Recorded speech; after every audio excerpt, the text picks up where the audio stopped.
Everything I'm saying is a warning, is a plea for help. If everybody is so goddamn worried about me, why ain't nobody came to help me? You know what I'm saying? I never wanted to be no star. This ain't my job. I don't care if everybody don't cheer for me. You know what I'm saying? If you're not cheering for me for what I'm doing, don't cheer for me. Don't cheer because you think I'm cute. You know what I'm saying? Screw that. Cheer for me for what I'm doing, for what I stand for. And when I go to jail, you should cheer louder.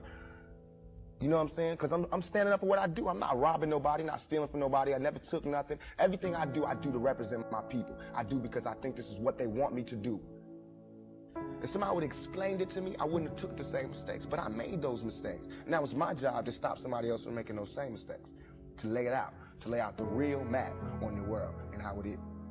I'm a survivor forever. I will never stop. Until God take me up off of this, I'm going to always move forward. I will always be here. Until somebody take me off this planet, I'm going to always move forward. I ain't no quitter. Can't nobody stop me.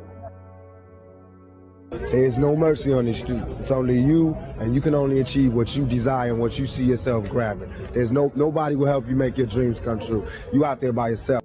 You know, have mercy and sympathy for everything, from the animals to the whales to fur to everything except us, your youth, the ones who you've given no attention to, who become adults with no compassion. You know what I mean?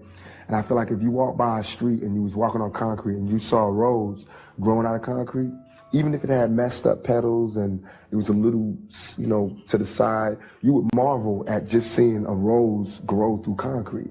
So why is it that when you see some ghetto kid grow out of all of the dirtiest circumstances and he can talk and he can sit across from you, make you smile, make you cry, make you laugh, all you can talk about is my dirty rose, my dirty stems, and how I'm leaning crooked to the side.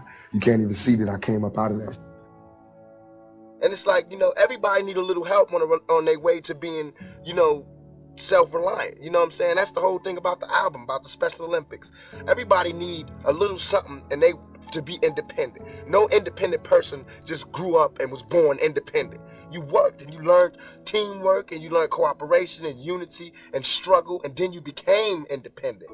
Not my fault. I'm trying to find my way in the world. You know, I'm trying to be somebody. And so I go down paths that haven't been traveled before, and I usually mess up. But I learned, you know what I'm saying? I come back stronger. I'm not talking ignorant, you know what I'm saying? So I obviously put thought into what I do. And or, look, okay, I know you're rich. I know you got $40 billion, but can you just keep it to one house? You only need one house. And if you only got 2 kids, can you just keep it to 2 rooms? I mean, why have 52 rooms and you know there's somebody with no room? It just don't make sense to me. It don't. And then these people celebrate Christmas. They got big trees, huge trees, all the little trimmings. Everybody got gifts, and then somebody's starving. And they're having a white Christmas. They're having a great Christmas, eggnog and the whole 9. That's not fair to me. Everybody's getting pimped. Whether you work a 9 to 5 or whether you work for yourself, you're getting pimped by somebody. That's not the crime. The crime is how long you allow yourself to get pimped. You have to come up. Everything is to come up. Everything is a struggle. You start from the bottom, working to the top. I'm not thugging for me. I'm thugging for my family. I pay all the bills. You know what I'm saying? I feed my whole family. Wrong or right, I do. And I can't stop.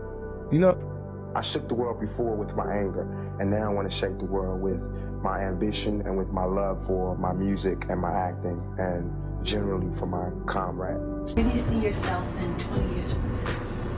If God give me breath for 20 more years, I see myself changing the world.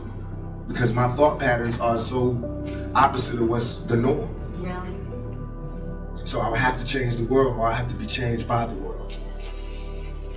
Mother taught me 3 things: respect, knowledge, search for knowledge. It's an eternal journey. That's like my haircut, the line.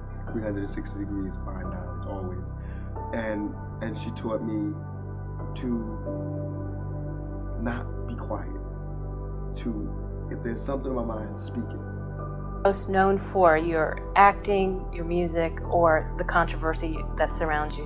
My big mouth. My big mouth. I got a big mouth, can't help it. I talk from my heart, I'm real, you know what I'm saying? Whatever comes, comes. But my controversy probably, and it's not my fault. I'm trying to find my way in the world, you know, I'm trying to be somebody instead of just make money off everybody. You know what I'm saying? And so I go down paths that haven't been traveled before, and I usually mess up. But I learn, you know what I'm saying? I come back stronger. You know, I'm not talking ignorant, you know what I'm saying? So I obviously put thought into what I do.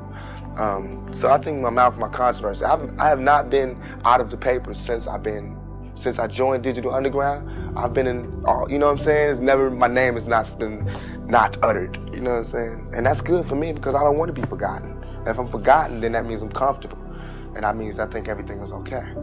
I promise that every time you see Tupac, you see a real human being. You will see my ups and my downs. You know what I'm saying? Anybody that could cheer me, they got to learn how to say, you know, you got to fix that, or to criticize me, because I mean, I'm a 20-year-old young black male. I was raised in this society, so there's no way you can expect me to be a perfect person because I was raised in, you know, H-E-L-L. So, I mean, it's a wonder I'm not crazy, you know, that I can still have an interview and do songs and do videos. So I don't even want nobody to sweat me for that. I'm gonna do what I'm gonna do. That's how I feel. I'm gonna do whatever I like. Up happy, too happy, you know, like in fairy tale land, not fairy tale. I mean, if you grew up where, you know, every Christmas you got a present and every birthday you got a present and every holiday was a holiday and everything was peachy and your parents took care of everything and you just grew up. I don't think that prepares you for the world. You know, my mother had a really bad childhood and my father had a bad childhood and I had a bad childhood, but I love my childhood. Even though it was bad, I love it. I feel like it's taught me so much. And I feel like nothing can faze me. You know, nothing in this world, nothing can surprise me. It might set me back, but only momentarily, only to spring back. And I think it's helped me to learn. It really did help me to learn. And since my mother had a bad childhood, she knows the importance of being honest and the importance of facing each situation as it comes and not dealing in fairy tale land. Being realistic about the problem and analyzing it and solving it. See what you can do to solve it. So if you have a happy childhood, you tend to want your child to have a happy childhood. So you tend to want to keep the bad things out. And I don't think that's good because you don't prepare them for the world. Where do you see Tupac 10 years from now? You say, hey, I just want to be alive. That's real for me. That's so real. I made a metamorphosis. I'm a new person today. Because I used to strongly and honestly, I feel like I can represent my generation so much because I honestly did not care whether I lived or died. But now, I cannot die with people thinking I'm a rapist or a criminal. I can't leave until this shit's straight. You know, but that's how it is. And the reason being is because if I can't live free, if I can't live with the same respect as the next man, I don't want to be here. Because God has cursed me to see what life should be like. If God wanted me to be this person and be happy here, he wouldn't let me feel so oppressed. He wouldn't let me feel so trampled on. You know what I'm saying? He wouldn't let me think the things I think. So I feel like I'm doing God's work. You know what I'm saying? Just because I don't have nothing to pass around for people to put money in the bucket don't mean I ain't doing God's work. I feel like I'm doing God's work. You know what I'm saying? Because these ghetto kids ain't God's children. And I don't see no missionaries coming through there. You know what I'm saying? So I'm doing God's work. While Reverend Jackson do his up in the middle class and he go to the White House and have dinner and pray over the president, I'm up in the hood, you know what I'm saying, doing my work with my folks. And just because I don't live there don't mean I don't go there. I got to go there because I can. And it's just a learning experience. Yeah. You know, I wish I could say more about it, but it's just like a learning experience. You learn everything you learn from. So from that, I learned a lot. I learned humility, I learned patience, and I learned forgiveness. I would rather tell the young black male to educate his mind, arm yourself, and be free and defend yourself than, you know, just sit there and turn the other cheek.